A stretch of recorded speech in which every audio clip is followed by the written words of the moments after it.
Sara Geronimo special guest nga ba sa concert ng BINI sa Araneta Coliseum?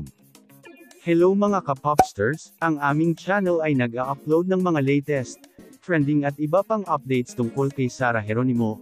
Kung gusto mong nakakapanood nito, please consider to subscribe upang mas updated ka sa mga bago naming videos.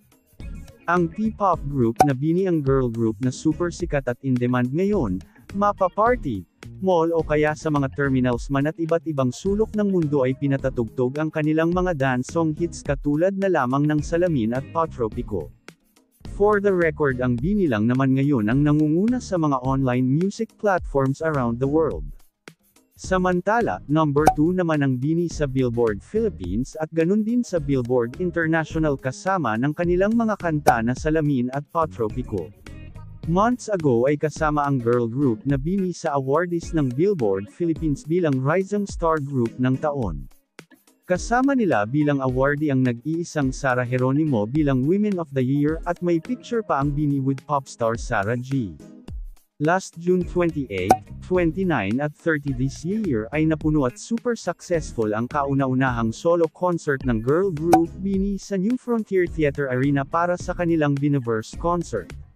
Dito ay ginawaran sila ng management dahil sila ang kauna-unahang group artist na nakapuno sa 3 sunod-sunod na araw at dito ay sinabi din nila sa mga fans na magkakaroon sila ng concert sa Araneta Coliseum on October 4 this year.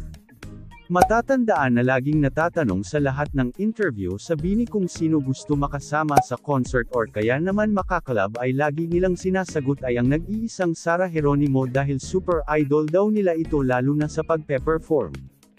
Dahil na din sa public demand ng mga fans ay nais din nila na makita ang BINI with Sara G.